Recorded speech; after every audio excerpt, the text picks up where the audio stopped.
Never doubt that a small, committed group of citizens can change the world. Indeed, it is the only thing that ever has. Last time I spoke in your magnificent capital city was a few years ago at the Open World Forum. And there I described the UK as the sick man of Europe in terms of open source. I also made a couple of predictions. I predicted that the government in the UK would change, and I predicted that the situation for open source in the UK would change for the better. I'm delighted to say that both of those predictions came true. I'm Mark Taylor. I'm primarily a business person involved in open source. I'm only an accidental politician. But my story is about politics and the importance of it to the uptake of open source, especially in the public sector.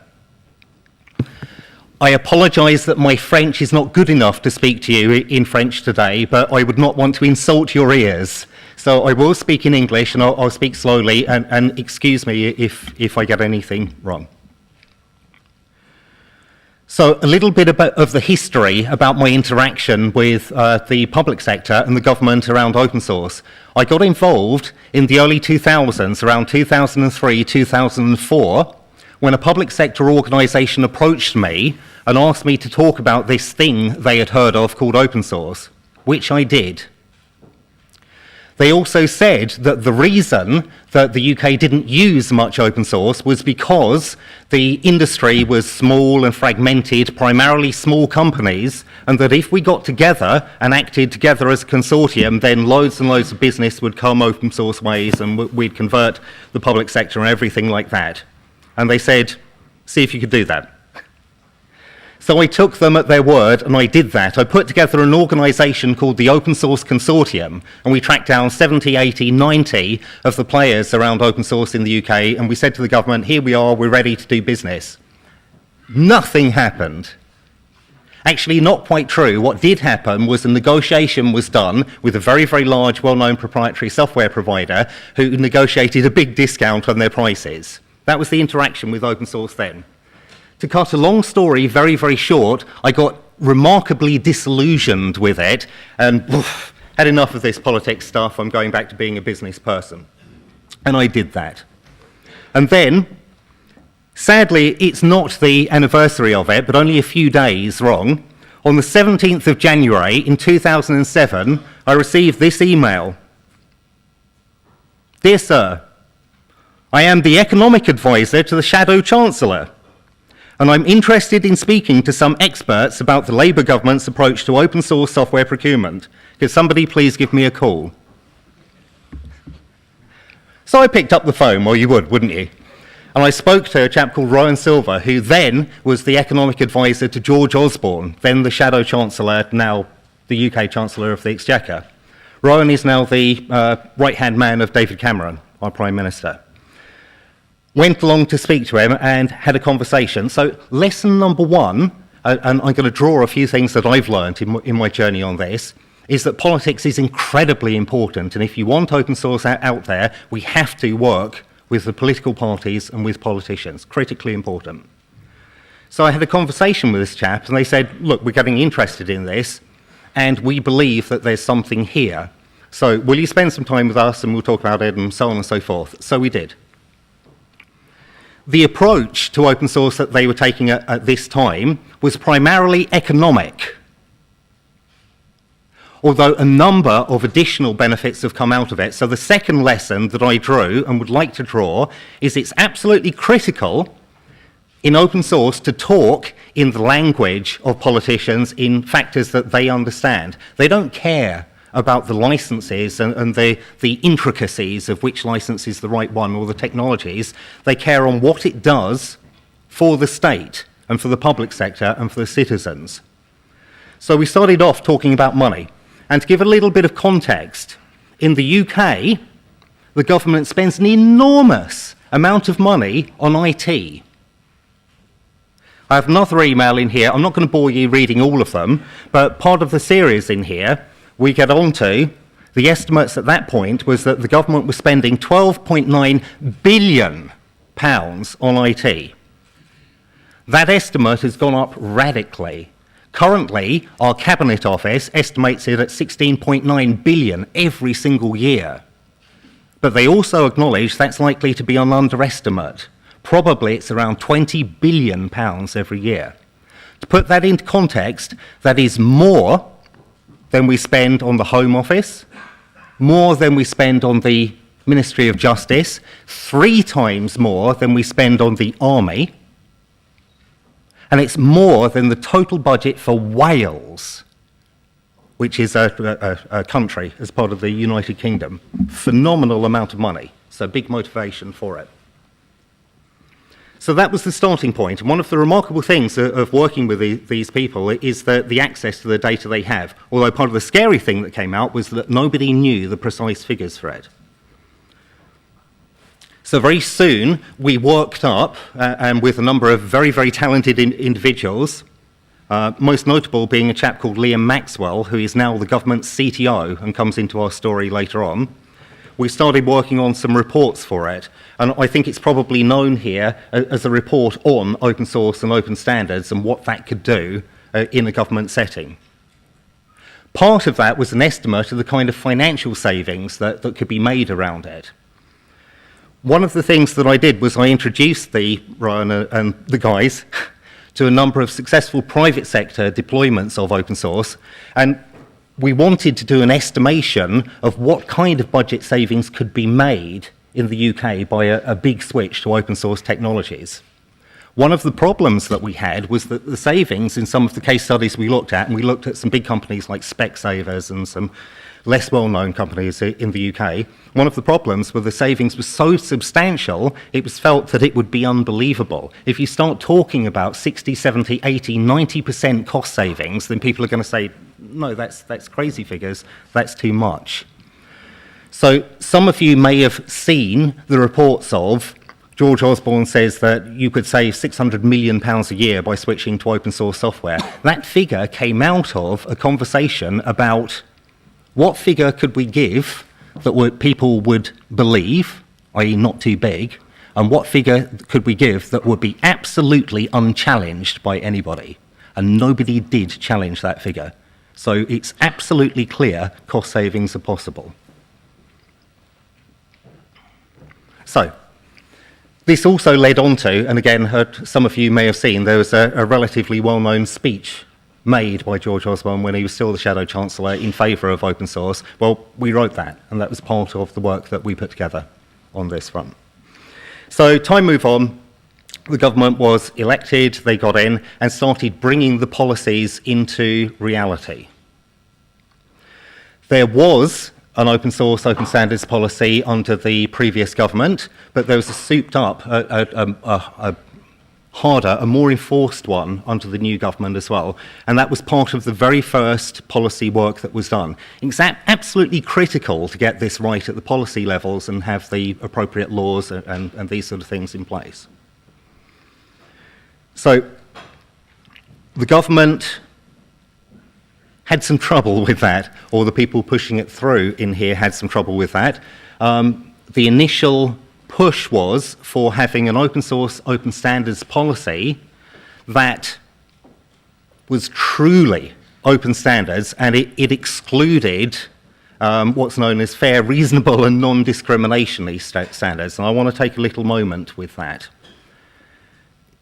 The case for Europe is that there is some inclusion of FRAND standards. What they are is they're a notion that it's okay to have a little bit of proprietary lock-in on your standards, a reasonable amount of it, so-called. The problem with that is that it does exclude genuine open source projects. So it was critical to get an open standards policy which excluded FRAND and was absolutely royalty-free. There was a massive amount of pushback from that, as you can imagine, and a little bit of controversy in places around it as well. There was seen to be some rather interesting lobbying. Some of the facilitators in the event who were meant to be neutral turned out not quite to be as neutral as they were expected. And to their very, very great credit, the government and specifically Liam Maxwell, who again will re-enter our story several times, who by this point was the government CIO, sent the whole process back to the beginning to clear it up again. I'm delighted to say that at the end of that, the situation came out that we now have an open standards policy which is genuine open standards and genuinely royalty-free.